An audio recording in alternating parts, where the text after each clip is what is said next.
कुरान मजीद के सूरे बकरा के आयत नंबर 153 में अल्लाह ताला फरमाता है कि इन्नल्लाह मअस साबरीन, बेशक अल्लाह सब्र करने वालों के साथ है।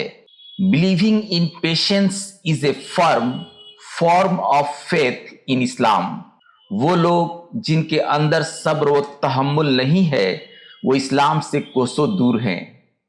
सब्र का मतलब ये नहीं कि आप मुकम्मल तौर पर सब कुछ अल्लाह के हवाले करके घर में बैठ जाएं और ये यकीन रखें कि खुदाई मदद आपके लिए उतरने वाली है और इसी भरोसे अपनी सारी जिंदगी परेशानियों से जूझते हुए गुजार दें।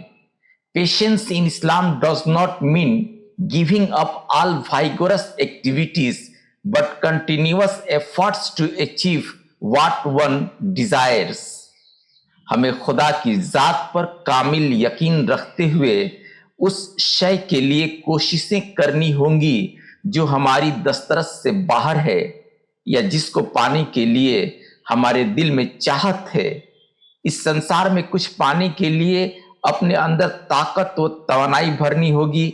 मुसलसल तगवद्दू करने के लिए जोश व जज्बा अपने अंदर भरना होगा।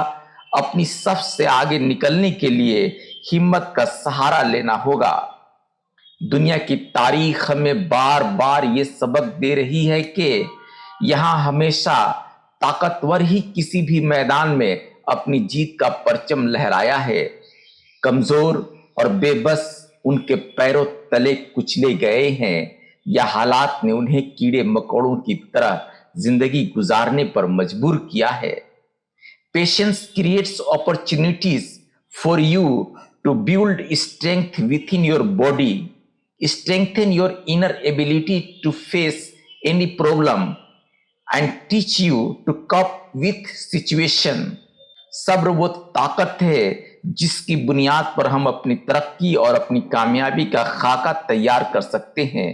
अपनी कमजोरियों और अपनी खामियों की निशानदही करके इसका अजाला कर सकते हैं। ये हमें नई जहत से आशना करता है, हमारे लिए नए रास्ते पैदा करता है।